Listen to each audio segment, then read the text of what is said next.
Hello प्यारे बच्चों, तो कैसे हो आप लोग। आई होप आप लोग बहुत अच्छे होगे। तो हमने मेटल्स एंड नॉन मेटल्स अपना चैप्टर ख़त्म कर लिया था। एनसीईआरटी क्वेश्चंस वगैरह सब बहुत अच्छे से देख लिए थे, ठीक है।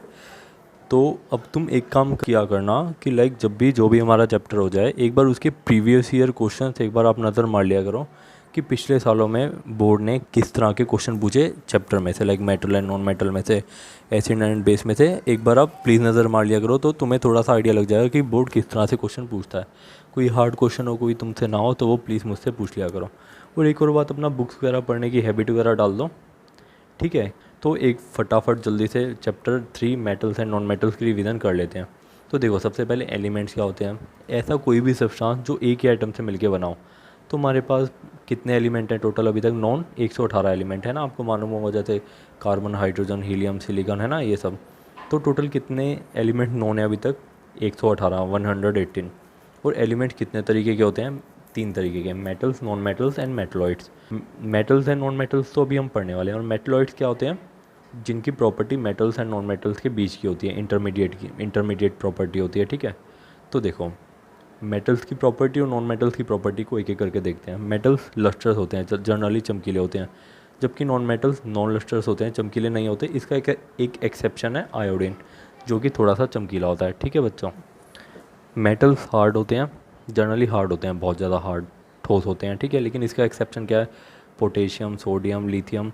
इवन तुम इसे नाइफ से, चाकू से काटोगे तो ये कट जाएंगे, ठीक है। और नॉन मेटल्स जनरली सॉफ्ट होते हैं, एक्सेप्शन डायमंड, ये one of the hard substance है which is present on earth, ठीक है। और मेटल्स जनरली सॉलिड फॉर्म में होते हैं। ऑप्शन क्या है? मरकरी, जो जनरली लिक्विड फॉर्म में प्रेजेंट होता है। इवन थर्मोमीटर में मरकरी का यूज़ होता है। और नॉन मेटल्स जनरली सॉलिड और गैसियस फॉर्म में ही प्रेजेंट होते हैं, जैसे ऑक्सीजन क्या है हमारा? नॉन मेटल है। कार्बन क्या है? नॉन मेटल, ठीक है। इसका भी एक एक्सेप्शन है, ऐसा नॉन मेटल जो लिक्विड फॉर्म में प्रेजेंट होता है, वो कौन सा है? ब्रोमीन, ठीक है। और मेटल्स जनरली मेलिएबल होते हैं, यानी कि इनको ईजिली थिन शीट्स में कन्वर्ट किया जा सकता है। नॉन मेटल नॉन मेलिएबल होते हैं, इनको थिन शीट में नहीं कन्वर्ट किया जा सकता। अगर कोशिश करते हैं तो टूट जाते हैं पाउडर फॉर्म में। मेटल्स डक्टाइल होते हैं, वायर्स में ईजिली कन्वर्ट हो जाते हैं, but non metal non ductile होते हैं, वायर्स में ईजिली कन्वर्ट नहीं हो पाते। मेटल्स की डेंसिटी जनरली हाई होती है और बहुत ज़्यादा मेल्टिंग पॉइंट भी होता है, ठीक है। काफ़ी ज़्यादा 1000 में इनका मेल्टिंग पॉइंट होता है मेटल्स का। जबकि इसका है, इसके 2 एक्सेप्शन है, गैलियम और सीजियम। इवन गैलियम का तो इतना कम मेल्टिंग पॉइंट होता है कि तुम उसे अपने हाथ पे रखोगे ना, पाम पे, तो तुम्हारे हाथ पे ही पिघल जाएगा। गर्मियों में अगर अपने हाथ पे रखोगे, वो तुम्हारे हाथ पे ही पिघल जाएगा, इतना कम उसका मेल्टिंग पॉइंट होता है। नॉन मेटल्स की जनरली डेंसिटी और बॉइलिंग पॉइंट बहुत ज़्यादा लो होते हैं। इसके अंदर भी एक एक्सेप्शन है, वो क्या है? डायमंड, ठीक है। बहुत ज़्यादा हार्ड होता है, इसकी डेंसिटी काफ़ी हाई होती है डायमंड की, और बॉइलिंग पॉइंट भी काफ़ी हाई होता है, ठीक है। और metals generally good conductor of electricity होते हैं, अपने में से हीट और इलेक्ट्रिसिटी को ईजिली पास कर लेते हैं। Non metal poor conductor of heat and electricity होते हैं, ये अपने में से और इलेक्ट्रिसिटी को ईजिली पास नहीं करते। इसका भी एक एक्सेप्शन है, graphite generally good conductor of electricity होता है। ग्रेफाइट अपने में से इलेक्ट्रिसिटी को पास कर लेता है। तभी बोलते हैं कि स्विच वगैरह में पेंसिल नहीं डालनी चाहिए, क्यों? क्योंकि पेंसिल के अंदर ग्रेफाइट होता है और करंट उसमें से पास हो जाता है, ठीक है। तो आगे बढ़ते हैं। और मेटल्स जनरली सोनोरस होते हैं, कि लाइक जब भी उनको तुम स्ट्राइक वगैरह करोगे किसी हार्ड सब्सटेंस से, वो आवाज़ प्रोड्यूस करते हैं। जैसे मंदिर की घंटी हो गई ना, बनी होती है मेटल से, तो कैसी होती है? सोनोरस, वो आवाज़ प्रोड्यूस करती है। जबकि नॉन मेटल कैसे होते हैं? नॉन सोनोरस, वो जनरली आवाज़ प्रोड्यूस नहीं करते। और मेटल जब भी ऑक्सीजन के साथ रिएक्ट करते हैं, क्या फॉर्म करते हैं? बेसिक ऑक्साइड फॉर्म करते हैं, है ना, कि लाइक जो बेसिक नेचर की होती है, जिनका pH 7 से ज़्यादा होता है।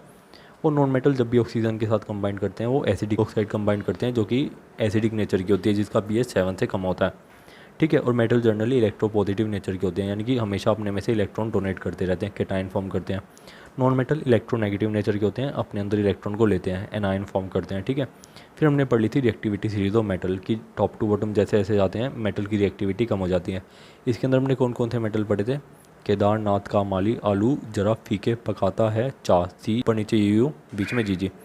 Potassium, sodium, calcium, magnesium, aluminium, zinc, iron, lead, hydrogen, copper, mercury, silver, gold. सबसे ज़्यादा रिएक्टिव पोटेशियम, सबसे कम रिएक्टिव गोल्ड, ठीक है। अब देखो, मेटल्स की रिएक्शन देख लेते हैं एक एक करके, कि मेटल जनरली कैसे रिएक्ट करते हैं ऑक्सीजन के साथ, एसिड के साथ, है ना। एक एक करके सारी रिएक्शन देख लेते हैं। तो देखो, मेटल जनरली एसिड के साथ किस तरह से रिएक्ट करते हैं। जब भी मेटल को डाइल्यूट एसिड के साथ मिलाओगे, तो क्या होगा? सॉल्ट फॉर्म होगा, साथ में हाइड्रोजन गैस निकलेगी, ठीक है। इसके अंदर भी एक्सेप्शन होते हैं। क्या होता है कि जब भी मेटल को तुम HNO3 नाइट्रिक एसिड का रिएक्ट कराओगे तो हमें क्या मिलेगा, सॉल्ट प्लस में H2O। इधर H2 मिलता है, इधर H2O क्यों, इसका रीज़न क्या, HNO3 गुड ऑक्सीडाइजिंग एजेंट होता है, यानी कि इजीली ऑक्सीजन सामने वाले को दे देता है। तो जो भी हाइड्रोजन गैस निकलती है ना उसके अंदर HNO3 अपनी ऑक्सीजन दे देता है, तो H2O फॉर्म हो जाता है। HNO3 अपनी ऑक्सीजन H2 को देता है और H2O फॉर्म हो जाता है। HNO3 बहुत ज़्यादा ऑक्सीडाइजिंग एजेंट है, इसलिए इस केस में H2O फॉर्म होता है। अब इसके अंदर भी एक एक्सेप्शन है, वो क्या है, जब भी मैग्नीशियम और मैंगनीज जैसे मेटल रिएक्ट करेंगे HNO3 के साथ नाइट्रिक एसिड के साथ, तो हमें सॉल्ट और H2 गैस ही मिलेगी। ठीक है। और एक और बात कि जितने भी नॉन रिएक्टिव मेटल होते हैं, लीस्ट रिएक्टिव मेटल होते हैं, जैसे कॉपर, गोल्ड, सिल्वर, प्लेटिनम, ये जनरली एसिड के साथ रिएक्शन नहीं देते। बट हाँ, जब भी इनको एक्वा के साथ रिएक्ट करते हैं तो रिएक्शन हो जाती है, ये एक्वा के अंदर डिजॉल्व हो जाते हैं। अब एक्वा क्या होता है, ये मिक्सचर होता है किसका, नाइट्रिक एसिड का और HCl का, है ना, HCl और नाइट्रिक एसिड का। ठीक है, जिसके अंदर HCl और HNO3 3:1 में होते हैं, यानी कि अगर 30 ml HCl ले रहे हो तो, और 30 ml HCl ले रहे हो तो 10 ml HNO3 लेना पड़ेगा। ठीक है, तो 3:1 के अंदर जो भी मिक्सचर होता है उसे हम एक्वा बोलते हैं। ठीक है, फिर हमने बात कर ली थी, जब भी हम मेटल की रिएक्शन किसी दूसरे सॉल्ट के साथ कराते हैं, किसी दूसरे मेटल के सॉल्ट के साथ कराते हैं, जब क्या होता है, जैसे मान लो Fe है, हमने इसकी रिएक्शन कराई CuSO4 से, आयरन की रिएक्शन कराई कॉपर सल्फेट से। Fe क्या है, ज़्यादा रिएक्टिव है, कॉपर क्या है, कम रिएक्टिव, तो ये क्या करेगा, डिस्प्लेस कर देगा कॉपर को और क्या फॉर्म कर लेगा, FeSO4 प्लस में कॉपर। ये कैसी रिएक्शन हो गई, डिस्प्लेसमेंट रिएक्शन। फिर हमने देख लिया था कि हमने जब भी मेटल को ऑक्सीजन के साथ रिएक्ट कराया तो तब क्या क्या फॉर्म हुआ था। ठीक है, तो जब भी हम मेटल को ऑक्सीजन के साथ मिलाते हैं, ऑक्साइड के साथ मिलाते हैं, क्या फॉर्म होता है, metal oxide. Metal oxide generally कैसी नेचर की होती है, बेसिक नेचर की। तो जब भी मेटल ऑक्सीजन के साथ मिलता है तो बेसिक ऑक्साइड फॉर्म करता है। ठीक है, और एक और बात, कुछ एक्सेप्शन है इसके अंदर, वो क्या, जैसे एल्युमिनियम ऑक्साइड हो गया, जिंक ऑक्साइड हो गया, ये जनरली एम्फोटेरिक ऑक्साइड होते हैं। एम्फोटेरिक ऑक्साइड कौन से होते हैं, जो एसिड और बेस दोनों के साथ रिएक्ट कर जाते हैं। एम्फोटेरिक ऑक्साइड कैसी ऑक्साइड होती है मेटल की, जो एसिड और बेस दोनों के साथ रिएक्ट कर जाती है। ठीक है बच्चों, और हाँ, जब भी मेटल ऑक्साइड को हम डाइल्यूट एसिड के साथ रिएक्ट कराते हैं, डाइल्यूट एसिड के साथ रिएक्ट कराते हैं, हमें क्या मिलता है, सॉल्ट प्लस में वाटर।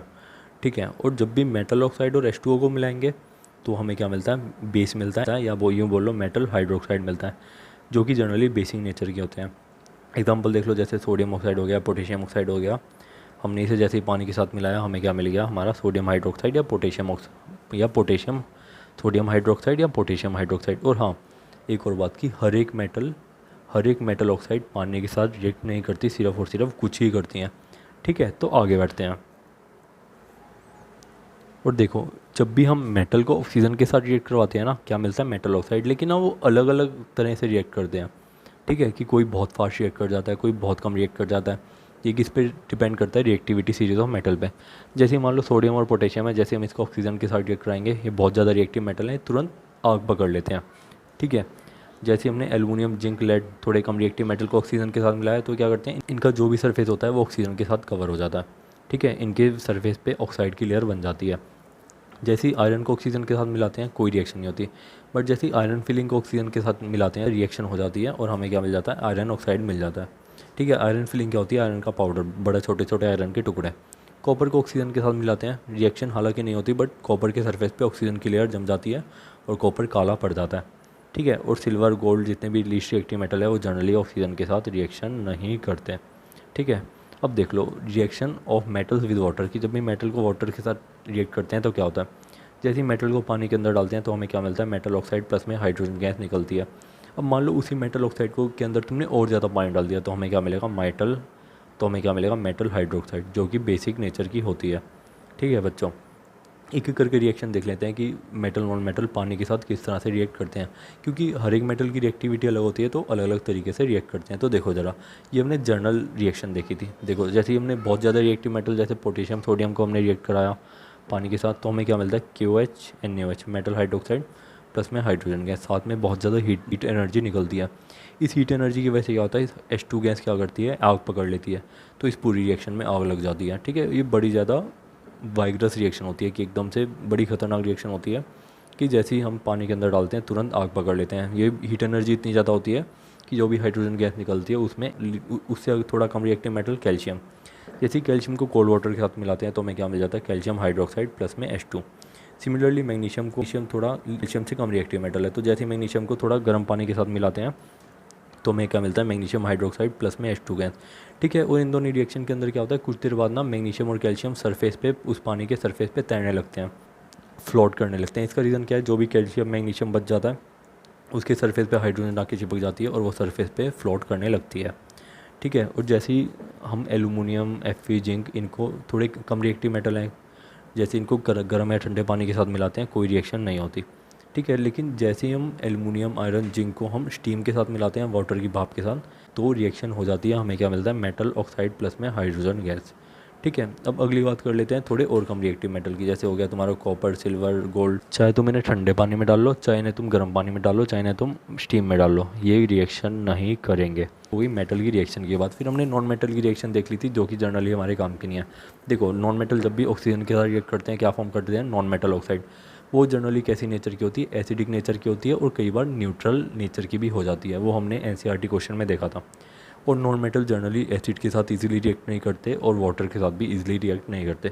ये हमने कुछ रिएक्शन देख ली थी। अब देख लेते हैं फिर हमने अगली रिएक्शन कौन सी देखी थी, reaction of metals with non metals, कि जब भी मेटल और नॉन मेटल को रिएक्ट कराते हैं आपस में क्या होता है। तो देखो, मेटल की टेंडेंसी होती है इलेक्ट्रॉन को देने की, नॉन मेटल की टेंडेंसी होती है इलेक्ट्रॉन को लेने की। तो ये दोनों इलेक्ट्रॉन का लेना देना क्यों करते हैं, क्यों, क्योंकि उनकी जो लास्ट शेल है, वैलेंस शेल है, वो कंप्लीट हो जाए, ऑक्टेट कंप्लीट हो जाए और वो कैसे हो जाए, स्टेबल हो जाए, ठीक है, नोबल गैस जैसे बन जाए, ठीक है। तो मेटल और नॉन मेटल जब भी मिलेंगे क्या बनाएंगे, आयनिक कंपाउंड।